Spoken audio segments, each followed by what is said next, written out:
Hello everyone and welcome back to Let's Play Megaman Network Transmission. In the last part we tackled the Zero account and fought and then saved Zero from an early demise. And now at this point, Higsby's shop does gain some new stuff, namely I think now they got MP charges, want to get some unlockers for what's coming up, but most notably, they now have the custom sword battleship which gets more powerful the higher your custom gauge is. I'm mostly getting that for a program advance in the library. I don't like to use it too much, even though the custom gauge in this scrolls slowly enough that it actually can be useful in this one compared to the RPGs, but oh well. And now we're about to fade to black to show something off. Now, last time we grabbed the mystery data below the entrance of Global Area 3. You can go and fight Zero without that, and you do get a radically different set of dialogue once Proto-Man actually shows up in that cutscene. So let's go check that out. Don't be a fool, Megaman. Proto-Man, you're alright? Lan, think rationally. This is a heinous, evolving virus. If you don't finish it off, there's no telling how much damage it'll do. But... if you won't do it, I will. Get out of the way. Sorry, Zero.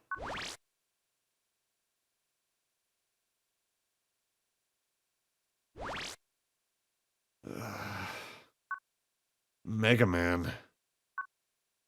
This completes our mission. Lan, Megaman. Dad? I've been listening in. Don't let it get you down. Wily is the villain here. He's the one who made Zero.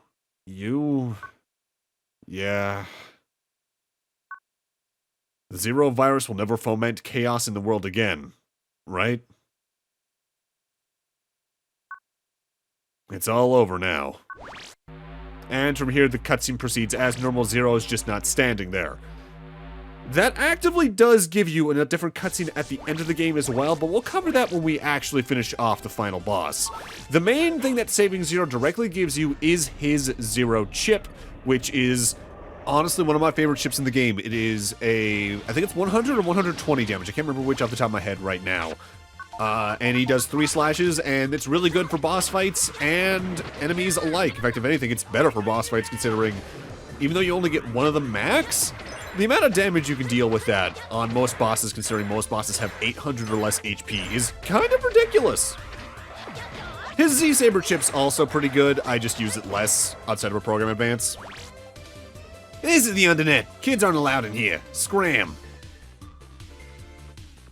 Hey, come on, please. Can't you just let us in? Wait, Megaman, didn't I say this guy hates polite people?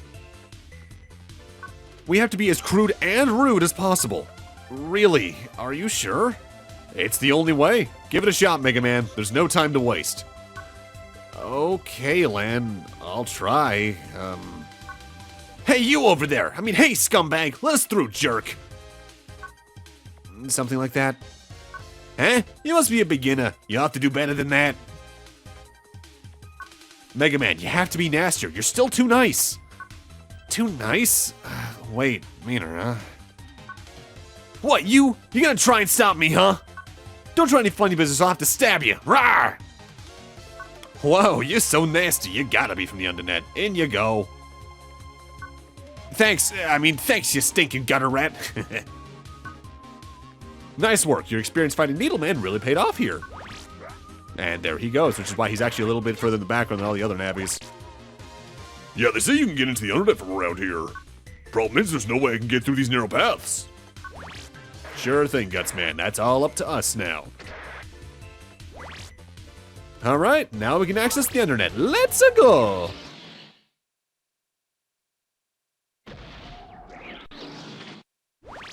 Oh, hi. Proto-Man? Megaman. This place... what the... Lan, this cyberworld is for use by center personnel only. Ordinary people can't get in here easily. Huh? We went through the entrance to the Undernet, I thought. Huh? Ah, okay, the professor did this. That guy sure gets around. What are you talking about? I think he used an auto-jump trap. Auto-jump? It's a link that sends you to a different place from where you want to go. When a nabby without authorization tries to access the Undernet, it sends them to the center. I think he's trying to taunt us here at the center. Interesting ploy. On the other hand, if he's trapped the place, then that means the life virus is in the Undernet, where the link should go. That makes sense. Megaman, is there nothing you can do? As simple as that trap is, it is very good security. All we can do is look for the authorization code. Okay. Later, Chad. Megaman, I'm gonna jack out for now. So, we know our end goal. We just have one more gate in the way of us, basically. Yippers, huh? So sorry I can't help you out, huh? Ah, don't worry about it. Thanks, Higsby. Okay, I'm hanging up. Even Higsby doesn't know anything about the authorization code. So what should we do now? There are no more clues. Yeah, but we can't give up now. It's pretty clear that this professor was one of World 3's bosses. And he may have used World 3 facilities to create the authorization code and the life virus. There's a good possibility that you're right about that. So we should check places related to World 3 very carefully, right? Places related to World 3, like where that secret metro line was? Yes, where the basement of AC/DC school connected with World 3 HQ. Okay, that might lead us to surviving the World 3 cyber worlds. That line's not right ordered at all. It's decided then. Let's check out the World 3 cyber world via the school. Hey Lan, you've got some email. And this is a very important one because there's our other option here. Legendary World 3 area. I figured out a lot of things about the life virus, so listen up. The prototype of the life virus was created in the Legendary World 3 area. According to the rumors, the Legendary World 3 area is a mysterious area built by World 3. They say it's past the level 5 security area of Undernet. Even I couldn't find this place. I get the feeling it's there, though. Well, anyway, I've attached level 5 passcode to this email. If you go to the Undernet, try looking for this area. This Legendary World 3 area sounds suspicious. Undernet? That's the first place I ran into Starman. Yeah, this area is also related to World 3. Let's check it out later. And we get a level 5 code. How Dex managed to find that, but not the entrance to where this area actually is, I don't know.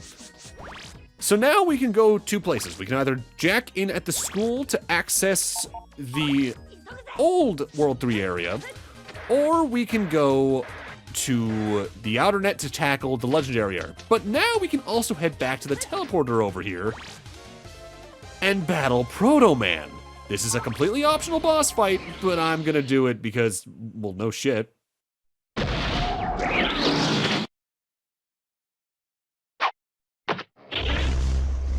Kenzan! You think you can challenge me to a net battle? Fine, but this battle will be on a level you've never experienced before. I'll show you what happens when a mere civilian gets in over his head. Ha! You can talk the talk, but can you walk the walk?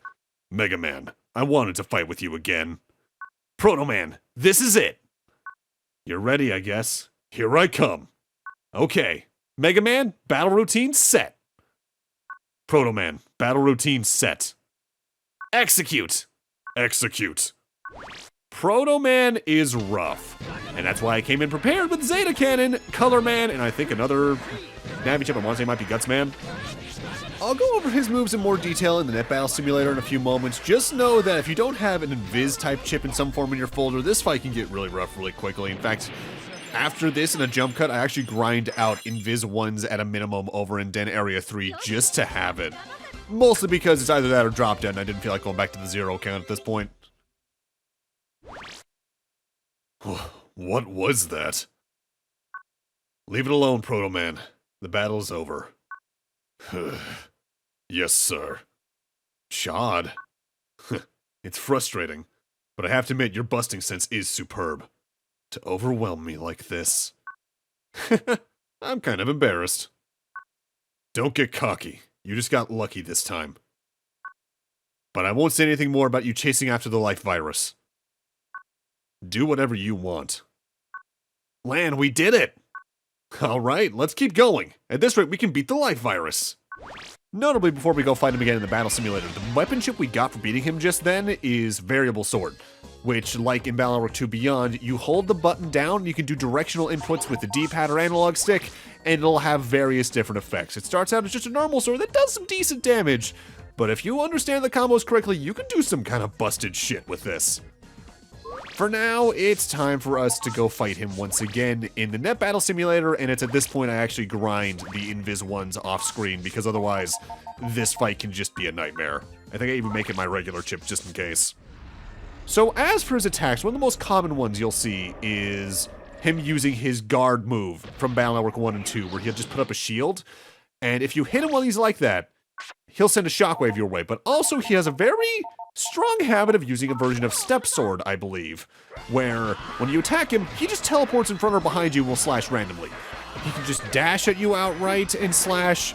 He can use a version of, I think, Life Sword that sends out a shockwave outright. He's got a lot going on, and it's hard to keep track of. In fact, no matter if you're going short range or long range, you're in for a rough time in this fight without something like Invis, drop down, something to prevent the damage. Which is kind of fair, because Variable Sword on its own is pretty good. But Proto Man's Navi chip is one of the best in the game. What it does is similar to what it does in the RPGs. You summon him in, and then he will Neum on over to the nearest enemy and slash them for damage straight to their face. And I think it's like 160 damage in this particular entry. It's pretty worth having around. I grind this to max as usual in a moment and use it in my folder for basically the rest of the game. Also, something I don't think I've mentioned yet. From memory, the folder here in Network Transmission basically has none of the limitations that the ones in BN1 through 6 normally have. You can have as many Navi chips as you can get in there if memory serves. It just all depends on the amount of MP and how many of those chips you actually got going on. But I did do some folder revisions in that jump cut as well, just to get some other stuff going on, like getting 0 in there and all that. And for our next level, we're going to be going to tackle the vacant lot near AC/DC School, as I think that's a better place to go first. As the Legendary World 3 network, I think, is not a little harder, but I want more things before I go in there kind of situation. Also, this is the most PlayStation 1 Megaman.EXE core soundtrack in the game. So this is the secret Metro Line cyberworld, and I've never been in here before. That's right, the Metro Line used to go directly to World 3 headquarters. Since the circuit's still active, that means if we follow it... yeah, we should be able to access areas that World 3 used to use. Alright, let's go. So, the first computer here has a pretty interesting visual gimmick going on in that there are nut and bolt platforms. Some of the nuts have bolts in them, some don't. Sometimes you'll just see bolts floating about. You can fall through nuts that don't have bolts in the middle, and that can sometimes lead to bottomless pits. So you need to kind of keep an eye on the 2.5D aspect of the game for once, and be careful to fall into it. If you step on a bolt that's floating about, it will fall down, likely into a matching nut, so you can use that to even make safer platforms. In terms of enemies here in the first area, there's the Can Devil 3, which gives you Recover 30, 80, and Candle 3, which is a chip I'm going to need eventually anyway. There's Canodum 3s, and there's Mashies that have the Spice 2 battle chip. This is actually the first time to be able to get that since Needleman's Network, even. So let's talk about Variable Sword really quick, because I want to go over the combos it has. Like in Battle Network 2 Beyond, any combo you use with Variable Sword does the same damage unless it's one that can hit multiple times, in which case it's going to do a little more, obviously. If you just press the button outright, it has the range of a normal sword, which, okay, neat. The rest are all Street Fighter inputs. If you do a Hadouken motion, down, down, forward, forward, you do a long sword, which is pretty good for range. Doing a half circle starting at the top and moving down to the bottom of the D-pad, it's a wide sword. If you press backwards from where you're facing and then do a half circle starting in front of you, then moving to the back again, you do the Sonic Wave battle chip we got from Swordman, where you do a sword that will then send shockwaves in another direction from you. If you do back, forward, back, forward, back, forward, you do essentially the Sonic Boom from the other games, where you send a wave in front of you that'll travel until it hits something. Pretty good, but probably the most useful outside of that is if you do a full circle with the D-pad starting and ending at the bottom. You use a version of Variable Sword that has the range of a Life Sword, which is pretty good for hitting a lot of enemies very quickly. For now, though, we're in Vacant Area 2, where for one thing, we have this enemy. This is a snapper. They attack by throwing their kunais in front of them diagonally, both in front and below them. And they give you the kunai battle chip, which is not too useful in this game, barring some occasional range stuff. Vacant Area 2 notably has two different mechanics going on. For one thing, there's Metro Line turnstiles at certain points, and you can walk through them. If you walk through the wrong way, though, they spawn in spooky threes, which can be kind of annoying to deal with, especially in some of the close circumstances we got going on around here. But that's pretty good in a different way in that they drop some pretty good battle chips. They drop Recover 150, Invis 2, and Invis 3, so if you're looking for them for your folder or otherwise, spawn them over and over again, go ahead. Otherwise, we got Can Double 3s around here, we got Mashies. Down the line, there's actually Moshies even that drop Spice 3. You can find Ratty 2s around here for Raton 2s, and the entire Snapper line is here, so you can get Kunai 1 through 3 pretty quickly in here. Otherwise, you just saw what the other mechanic is. They brought back the Megaman.1 Gutsman Platforms. They work the same way too, just about. They travel along set rail, and where there's breaks in the rail, they fall down and become a death trap, essentially. So you need to jump over that and hopefully not die. Now, with Mega Man's jump arc in this game to begin with, on top of having things like star arrows or double jumps, this is much easier than the actual Gutsman stage was in Mega Man 1. Helps that you don't have any messed up momentum going on due to the game not registering you landing on a platform correctly because of Mega Man 1's weirdnesses. But be a little careful all the same. Always have double jump active whenever you're on these, just in case you mess up the timing and something like that, so you can save yourself. You even place the cyber bar in some of these cases. Honestly, it's nice and refreshing. I like this level a lot, even though it doesn't do a lot to really stand out, if only because it just feels fun to go through. I'll go into this when I do the video later on this LP. That's just me grabbing the leftover battle chips I don't have yet. The snapper enemies are definitely some of the more annoying ones to fight when you want to get their battle chip, if only because they're usually placed in awkward enough positions on top of how their attack can guard them from a lot of angles, where hitting them efficiently to get that S rank on them can be troublesome. What kind of makes that more annoying in some regards, helping their case for being annoying, is that all three of the snappers have a lot of HP, especially Snapper 1s compared to where they were in Vacant Network 2 from memory. They have 120, 160, and 200 going up in order, so dealing with them is rough. Mind you, we're at the point now in the game where you probably have a lot of battle chips that do upwards of 100 damage, no problem, even outside of Navi chips, at least if you did some grinding for them and you knew where they were, or you figured out where they were from playing the levels. But if you didn't get a good folder layout going, because maybe you're going a little quickly and you don't care about the library, dealing with them can be rough, but then you're not going to worry about having to get their battle chip anyway, so I like that ding sound effect, it's weirdly satisfying. Something I do kind of want to highlight about this game, though, that I do kind of appreciate is weirdly how it handles Chad. Because in Vacant Network 1, he's just kind of a dick the entire time. Whereas in Vacant Network 2, he starts off a little bit like that, but he's nowhere near as confrontational, and if anything, he also enjoys pulling a joke on land here and there, so to speak. Whereas this game feels like a good middle step between those two because of how humbled he gets by the story to begin with, or how he is after you beat him in that fight. I like how they handle that a lot, which is weird because it's one of the few aspects of this game I think they actually really nail in the writing, because otherwise either the script is slightly messy in translation or is inconsequential to the characters on the whole, because it's sort of just a side platformer that couldn't matter too much because the main people might not play it or something like that. It's that whole kind of deal. With that said, we're at the boss fight, so I'm getting my setup ready to go. The upcoming boss fight is one where you can benefit a lot from having attacks that are cover the floor for a long period of time or otherwise can keep you far away from the boss, or at least can hit things from far away. Proto Man can help a lot with that. Close range isn't a bad idea, but I wouldn't recommend it all the same, and now I just need to get my MP to recharge. At this point, I probably should just start spending my Zenny to get some MP charge sub-chips, but since there's still some power-ups and HP memories to buy over at Numberman, I'm saving my Zenny. Also, keep your eye out with the arena. This might look a little familiar if you were paying attention earlier in the game.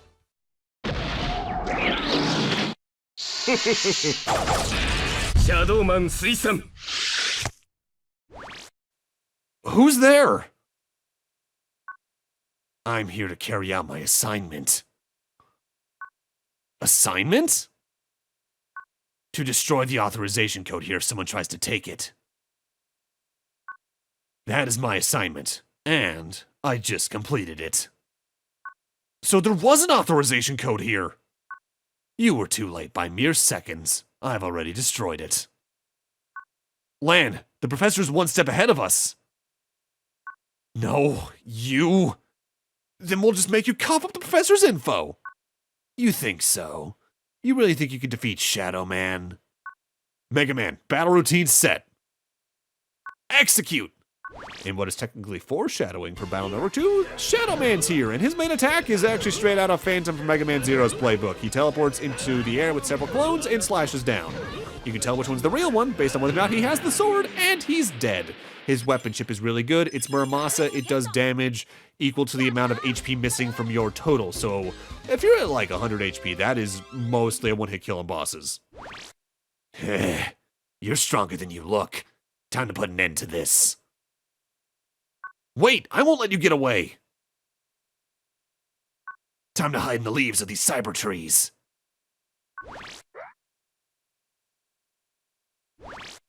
What the? He's gone. Did he check out?